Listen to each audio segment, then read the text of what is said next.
Welcome to another episode of Fitness Franchise Business Secrets. I'm your host, Forrest Walden, and excited today because we have our Director of Product, Kyle Sutton, on the show. Kyle, welcome. Thank you so much for having me. Absolutely. So, you are in charge of the product, and that means you've got to understand it from the top to the bottom, and the way you got started was as a coach in the brand. But before that, you had a long career before that. So just give us a little introduction of how you got into this field and how it led you to Iron Tribe and what you're doing now. Yeah, so I grew up in upstate New York, and I was an athlete, football, baseball, basketball. I went to college to play baseball, and while I was there, I was studying to become a doctor. I wanted to be pre-med. After finding out that I couldn't handle blood and trauma and things like that, I pass out very easily, I decided that it would be better to work with healthy people. So in my program, in my master's program, they push everybody to cardiac rehab or physical therapy, but I wanted to work with athletes. So I ended up getting very highly involved in strength and conditioning. I had a great mentor coming out of my master's program. He taught me a lot in the 2 years that I worked for him, and then I got a job as a head strength coach at a college in upstate New York. I was there for 5 years, really helped grow that program and trained a bunch of different student athletes. And then I was reached out to by Iron Tribe and came down, fell in love with the community. And saw a lot of opportunity for growth in the product side of things. So I made a very important decision of my life 10 years ago to come down here and do product for Iron Tribe. And when you came, well, first of all, the reason we reached out is we had a growing brand, and we knew that I was going to get focused on the business side of growing the brand. What kind of technology we need? What kind of marketing do we need? I wanted someone who woke up every day thinking about the product. And as much as I'm a fitness guy, I knew that wasn't going to be me. I had already done that in my former business, and I had gotten too far from the product. So you were the guy I saw who could come in from a little bit of a different lens, the strength and conditioning world, and really help us wrap the entirety around what our program is and how it can differentiate from everything else that's out there. So in order to do that, as I typically do, I said, Kyle, I want you to start at the bottom as what we used to call a co-coach, and kind of work your way up. But I think it's so important to see the product from the floor that then gives you the ability to step back and then say, okay, when I write this workout, I know how this coach is experienced. So anyway, talk about getting started and kind of the different iterations you worked yourself through. Yeah, and I know now that the programming doesn't work without the proper coaching, right? And 100%. So a big part of my job is coach development as well. So onboarding all the new coaches into our system. We actually have one going on right now. 12 coaches There's out there. 12 coaches next door. In the other room. Training from 7 different Iron Tribes. That's across correct. the country. We do that every 6 to 8 weeks. We bring them here and train them. So yes, and we know that if we're trying to put one program out there for 7,000 clients, it's not going to be just right for everybody. So we need to really trust the coaches to be able to deliver that at a very high level, customize it, individualize it, and apply it on the floor in that group environment, whether it's Prime, 4 people per coach, or whether it's Power with 16 people. But I wouldn't have known how to do that unless I had spent time here in Birmingham as a co-coach at Iron Tribe 150 and then a lead coach at Iron Tribe Homewood. Just being able to develop the class structure skills, the coaching skills, the culture skills to be able to be the best coach possible and understand what it takes day in, day out to be a really great coach. And I had a very similar journey in that I spent a lot of time on the floor in a lot of different settings. Big gym, going to clients' homes, in other people's boutiques. And I used to have a saying that stinky shoes. Like, because I remember I would train so hard, sometimes I'd squat down to stretch a client and be like, my shoes stink. Like, that's how, it's time to, but you got to experience that and know what our coaches are going through. Yeah, and otherwise there's a disconnect. And to know what physically they go through day to day. Yep. Because being on the floor and exerting the amount of passion and energy that we want you to is exhausting. And most of our coaches are out there giving everything that they have to their clients. And it takes a lot out of them. So we have to be sensitive to the fact that if they are delivering the product the way it's supposed to be delivered, we have to be able to make sure that they get the time off that they need, that they are getting refreshed and rejuvenated. They're getting the recovery that they need to be out there and consistently deliver it without getting burnout. And which really goes into our whole comp plan and how our goal is to create true careers for our coaches. And I'm sure we'll do some other shows that are specifically on that, but this all works together. Yeah, it's all comprehensive in the way we look at coaching, the way we look at programming, training, all of the things. You know, it's funny you mentioned the energy expenditure. I remember when I first came off the floor with, I think it was my second Fitness Together, and I started gaining weight, and I couldn't figure it out. And that was before whoops or any of that stuff, and I realized, man, I'm like, training is so much more physical than I was giving it credit for. That's neat. That's the non-exercise activity thermogenesis that we encourage our clients to do even on a day-to-day basis. It's like, don't just sit behind a desk for 10 hours a day. Like, get up, take consistent walks, fidget, do a standing desk. All of those things actually burn probably more calories than your 3 45-minute workout sessions per week. It all counts, right? It all counts. Okay, we could go forever in so many different ways, but what I really want to focus on today is when in franchise development, when someone comes to me and says, you know, I have an interest in franchising, I want a proven model, one of the litmus tests for me is this a good fit or not, is someone who understands that I don't want to get into this business to create all the programs and be the personal trainer and do the work. I want to buy a system that's already been figured out, and I go and build that business. So if someone tells me early on, or you're working with them in part of our Discovery Day process, and they really want to do the programming, or they really want to be on the floor, it's probably not a good fit. Because once you understand how much time, effort, and attention we've put behind the program, you would never want to do that because you wouldn't be able to grow the business. So I wanted listeners just to understand, get a little peek behind the curtain, what goes into A, defining the program, B, scaling the program, and C, I guess, delivering the program at a high level across multiple locations. Yeah, a lot of people only experience the program as they look at their app, they see the workout for that day, and they think that was just kind of thrown together and thrown up on the board and into the app, and without a lot of structure behind it. And, you know, to the client that doesn't care about the process behind it, that's completely fine. They show up, they get a different workout every day, and there's a lot of variety in what they do in terms of energy systems, movement patterns, things like that. And I would say most clients don't care beyond that. Right. They want to show up, have a fun workout. You try to start explaining the science. Yeah, fun and variety. And obviously, you know, with certain exercises and things that we pick, every day is not going to be all your favorite exercises stacked one on another.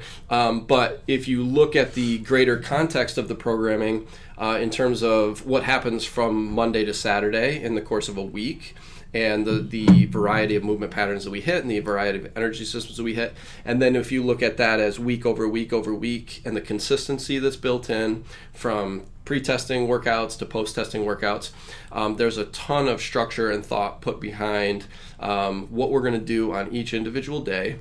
Nothing is in there just willy-nilly. Everything has a purpose and why we're doing it. Some days are going to be heavier strength oriented. Some days are going to be heavier conditioning oriented. Some days are going to be backing off the barbell and things like that, so our body can recover a little bit, because probably the next day we have something very aggressive. But there's an entire team behind this. So there's myself, there's a couple other people who help with the programming, and we all bounce ideas off each other. The overall philosophy of the program has evolved in my 10 years here. It started off as one program, and everybody just did the same thing. We've expanded into multiple different programming offerings, which is one big thing.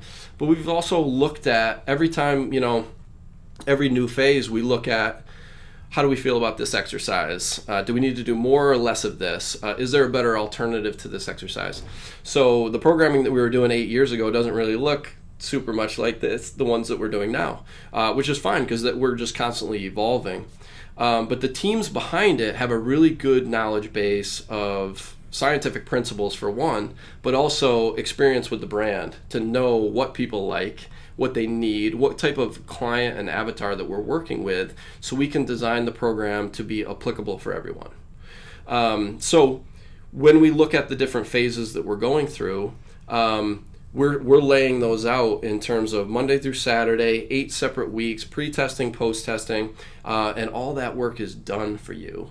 And we try to educate as much as we can to our coaches, to our business owners, to the clients, as much as they need to know without getting in the weeds too much, just so they can really have confidence in it. Because we all know that a poor plan perfectly executed is better than a perfect plan that nobody executes, right? Yep. So we want people to, again, we always keep it fun. We keep a lot of variety in there. We keep the main thing, which is we're trying to get stronger, better condition. We're trying to have the right body composition and all those things. We don't get too caught up in, we need to be doing X, Y, Z. It's just like, let's focus on the avatar. What do they want? And keep everything fresh for them. So everything, that's all done for, if you're a franchisee, it's all done for you. You can have confidence in the programming. We're always a resource as well. So if you don't understand why we're doing this exercise this day, we're happy to support all of the questions that come in, and because we have confidence that what we're doing is really the right thing for our athletes. Beyond that, I'm going to say one thing you said that could just so easily go unnoticed, but you said for our avatar. Mm-hmm. And I think so many gyms never take the time to really decide who is our avatar and who are we going to go after. Because if you don't, you try to go after everybody. And then who gets catered to? The loudest and the ones that complain the most. That's right. And so we've gotten to a point where we're very clear on who our avatar is. That could be a whole nother show. But ultimately, the 35 to 60-year-old busy professional who's not trying to win a bodybuilding competition or win the CrossFit Games or any of this extreme stuff, that's not us. We want to give people life transformation in the stage of life where they are and make them better parents and better CEOs and better moms. That's what we're into. Mm-hmm. So all of that dictates how you program. Yeah. Right? And create a fitness program that they can do forever. Sustainable. Yeah. Sustainable results is obviously a huge part of our brand promise. And what that means is that they can continue to do this as they age. It prevents them from aging too quickly. And it's something where they don't feel like every few months they have to take a break from it because they're getting too beat up from it. Absolutely. And we've been through those cycles. Yes, we've totally. learned from experience. Totally. And, obviously the forefront of all this is the coach. Being able to look at the athlete, apply the programming correctly. So the programming itself is one thing, but it goes hand in hand with the excellence of the coach and their knowledge and their training that they've gone through to be able to deliver this at the highest level. So walk us through, just kind of high level, how does a program end up on the customer's app? Like, what iterations does it go through before they open that app and say, okay, here's the workout today, I'm going to that class? Yeah. This is a long process. Yeah, that's why I said quickly. Yeah. So we start with a yearly calendar. We look at where we're going to lay out our phases. They're usually anywhere from 7 to 8 weeks long. Usually January, February is a phase, and March, April is a phase. Not always perfectly like that. We work around holidays and special workouts that we do for holidays and things like that. But then we start to design a phase itself. So phase 1 of 2023. And we start to look at, all right, we're always doing GPP, which is general physical preparedness. We're always trying to be in great shape and be strong and be quick and all these different things. But then we start to look at what do we want to kind of skew or bias to in this programming phase. So for, hey, we have a need for people to like get more time under the barbell for front squats or back squats or something like that. And then we just have a slightly higher volume and frequency of seeing those throughout a phase. But at the end of that phase, we might drop that back down to a more maintenance level and work on something else. Maybe it's strict pull-ups or strict handstand push-ups, or maybe it's deadlifts, or, it changes throughout the year depending on what we're doing. It just ensures that we have periods of focus on certain things, whether they're movement patterns or their energy systems or different exercises, skills, things like that. We're going to have higher focus during some periods of the year, but then we're going to pull back and work on other stuff at different times of the year. Now, once a phase is created, we've laid out the calendar, we start programming the individual days. And what we're going to do is we're going to make sure that there's consistency from week to week in terms of what we're seeing based on the testing workouts that we do at the beginning. We're going to try to support that through the 7 or 8 weeks that we're doing so that when we post-test, we're going to see improvement in those results, okay? And then we're going to transition, then we're going to test again, and we're just going to repeat that cycle, making sure that nothing ever gets to be too much volume and nothing ever goes away entirely. We are always working on the core movements of our program and getting better at all that stuff. All right, keep it going. Yep. So that's the bigger picture. Yep. When we're talking about programming individual workouts within the week, there's a team that creates workouts, and then we all give feedback. We call it the red team. So what a red team does is it comes in with just the pure intention of poking holes in everything that you did. So as a programmer, I put together a really nice week. It's balanced. I look at all the things, but I guarantee I've missed something, right? I've got some overlap, or I missed a movement, or I have too much of something. And then the red team comes in and says, hey, this workout's going to be problematic, or this grip volume is too high, or this is going to be really tough on the plyometric system of the body, or something like that. And then we make some fine-tuning adjustments. Everybody's happy with it. And then we take it to the warm-up team. Warm-up team's going to put together some really comprehensive warm-ups. That's another level of proofreading to look at it and say, hey, this looks problematic with maybe equipment on the floor and things like that. So there's all these layers of coaches, people that are actually delivering on the floor every single day with this stuff, so they see where the problems show up in terms of the programming. I'm going to stop you right there, because if each of our gyms didn't have the same layouts and same equipment packages, you couldn't scale programming because they couldn't execute it because they don't have the layout. 100%. They don't have the gym. Yep. And they might even say, hey, Kyle, this looks like a great workout, but did you consider that if the barbell's out and the plyo box is out and the jump rope's out, Yep. we're going to run out of space. Right. And the only way you know that is if you're on the floor delivering it every day. Exactly. Right? So it's something where, there's just multiple layers of teams that can look at it and say, and just find the problems before they're actually put out on the floor.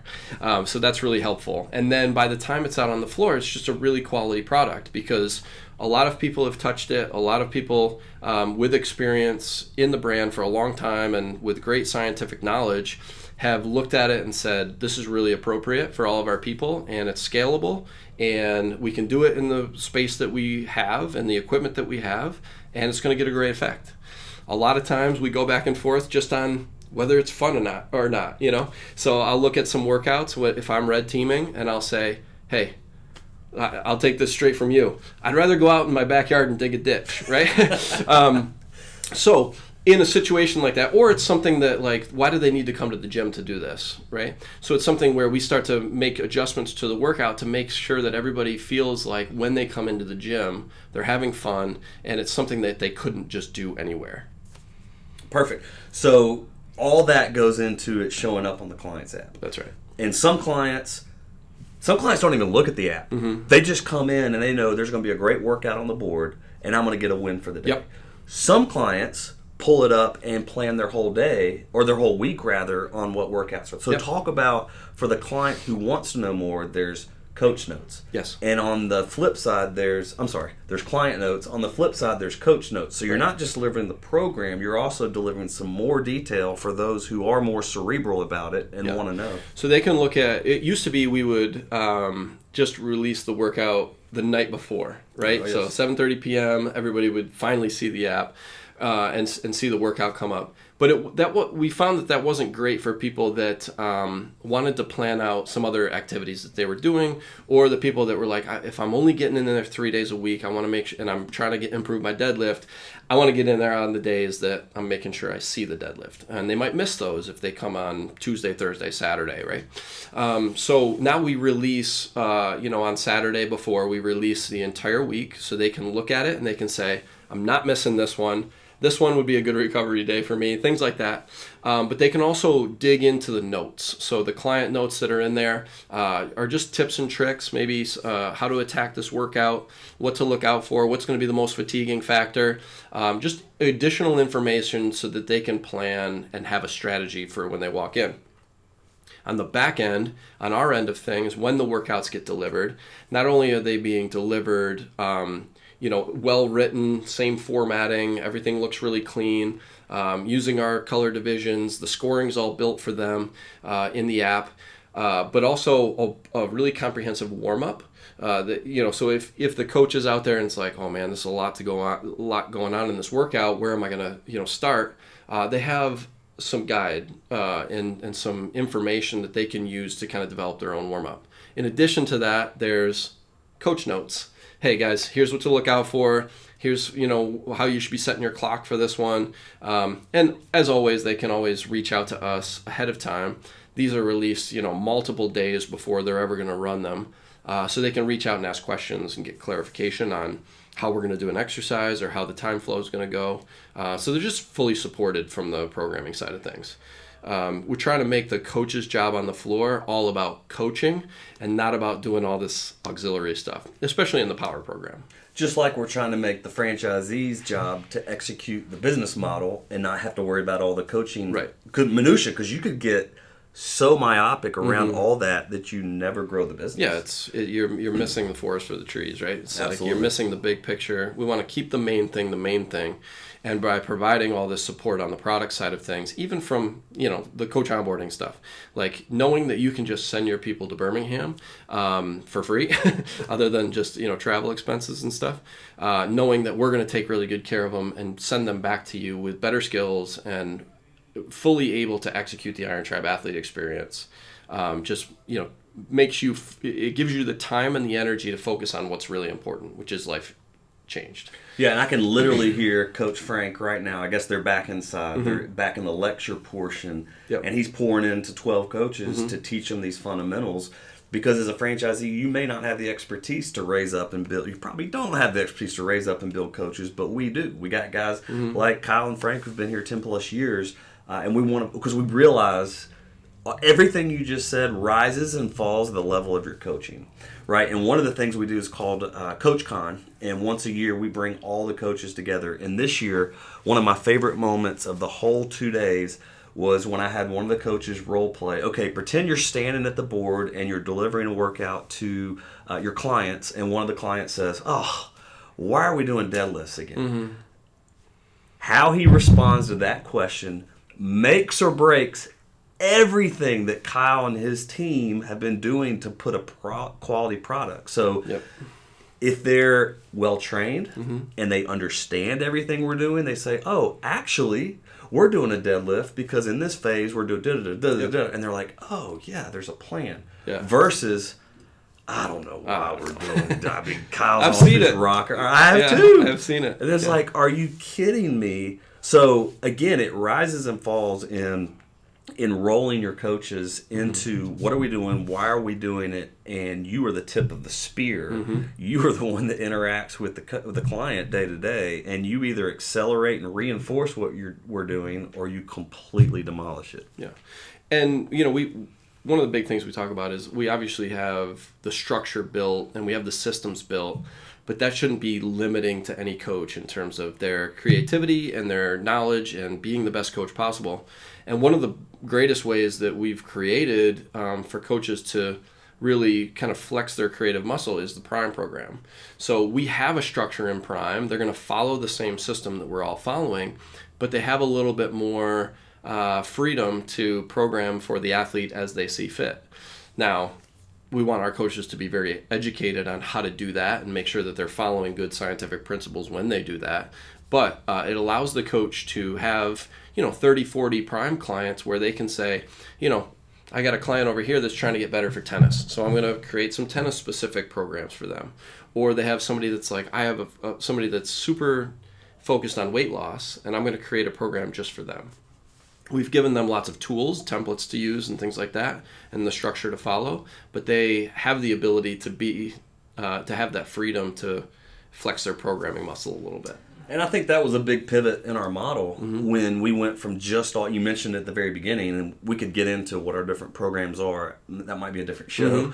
But, from just doing large group for so many years to now running a semi-private program, one of the things we heard from our coaches when it was large group and you were doing the program was, man, I feel a little bit like a caged monkey because, yeah, I can deliver a great class, but I never get to flex that, it's an art to it. And I want to use my own programming skills. So now, as you were just saying, in Prime, they get the ability to do that, and they get to coach larger groups. It's kind of the best of both worlds. Yeah. So I don't want to get bogged down on that. I do want to have you back, and I want to talk about the programs we run, why we run them, kind of in concert with what's going on macro industry-wise, because this industry changes on a dime, like all the time. How do we stay ahead of it? That type of stuff. What I want to talk about and kind of conclude this talk with is help the listener understand. We talked about the programming and how it benefits the client. Let's talk a little bit more specifically on coach support and all the different things we do to make sure we're pouring into our coaches so that they can be the tip of the spear and they can live it out at a high level. So it all starts with the onboarding process, which used to be, it's changed and evolved just like everything else. COVID was a big game changer in terms of turning everything digital. Right, so this room is a result of that's COVID. Right. So what we've tried to do is just try to make it again as easy as possible to onboard your coaches into our system, and using our LMS and Lightspeed and the way we deliver our content has allowed the coaches in the virtual or in the franchise markets and to do virtually. Go through everything that we have to offer from a coach development perspective. So we call it the coach preparation program. And they're going to start with just the basics. What is Iron Tribe? They're going to hear a bunch of stuff from you. And then they're going to see a bunch of videos from me about the 3 C's, class structure, coaching, and culture. And they're going to go through all the details about how to run a class and how we coach movement and how you're delivering culture on the floor and with your clients. And then they're going to learn how to do the Prime programming. They're going to learn how to run Prime classes, which are different than the Power classes. And then they finish that with Coach 101, which is what we're running right now. And that means they come to Birmingham, and we consider that the final exam of the coach preparation program. And essentially, we want to see, did they learn and retain the information that's in all those modules? And can they come out here and deliver the ITF athlete experience with excellence? So when they go back to their gyms, whether there are gyms in Birmingham or there are gyms in, South Carolina, it doesn't matter. They're all delivering a very consistent, excellent experience that's fulfilling our brand promise. And I think what's interesting too is it gives us the ability to speak to the franchisees about who they're hiring. That's right. Right? And like, man, great hire. Great hire. Little concerned about this one, and talk a little bit about the red flag mechanism and how that is a safeguard for our franchisees. Yeah, I mean, it's all about the attitude that they come in with, right? So we can teach people how to teach movement. We can teach them all the coaching things, but it's very hard to change someone's personality to match what we want out of a coach. If they don't love people, if they don't love fitness, if they're not willing to serve, then we can kind of see that through this process. We can say, hey, listen, this person might be a great technical coach, and they might have a ton of knowledge, but they're not really a great fit for what we're doing because they're going to either get burnout on trying to love on people, or they're going to let people fall through the cracks and things like that.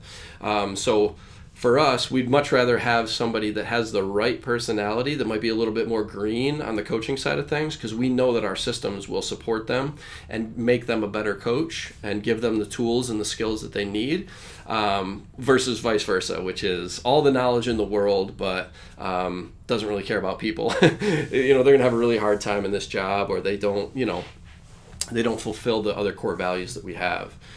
So in the process of putting them through their paces here in Birmingham, we can kind of communicate back to the franchisee, hey, here's what so-and-so needs to work on, or here's some red flags that we saw. Be able to communicate back is really helpful. Now, beyond that, once they're done with Coach 101, we do a bunch of continuing stuff. Obviously, Coach Con, which you already mentioned, try to get everybody in the brand here for that. We do a bunch of different training, and we get together and have camaraderie first and foremost, which helps our culture. We have a lot of fun. We work out together. We learn from experts in the field, whether it's some of our own people or we bring in outside people as well. super, we do that in the summer, and it's a great break from just the normal day-to-day of coaching. But we do monthly brand coach calls. We have put 2 massive groups through precision nutrition coaching. So we're just constantly trying to develop greater skills in our coaches so that they can be, if you really look at our methodology, it's all foundationally built with great coaching. And that's what differentiates us probably more than anything. We have better coaches, scaled.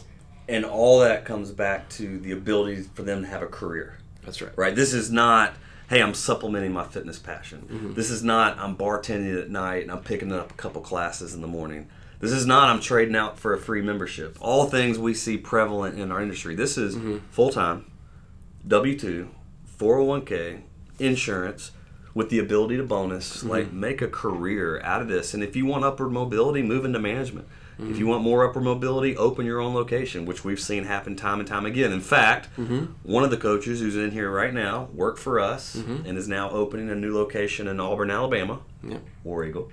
And he went through that process. He wanted to grow, he wanted more, and we helped him partner with an investor and open a location. Went from coach to manager. Yeah. So definitely a lot of upward mobility there. But even if you just want to coach, and that's what you're passionate about, the way that the compensation structure is set up, and just the way that everything is set up, like you can do this as your job forever, which is really cool. And that's extremely rare in the fitness industry.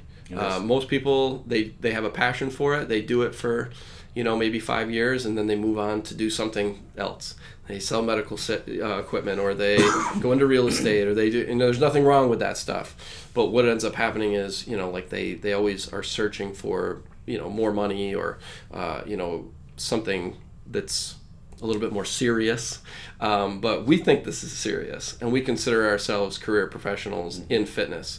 And Iron Tribe obviously has given a ton of people the ability to do that full time as a career, which is unbelievable in this fitness industry.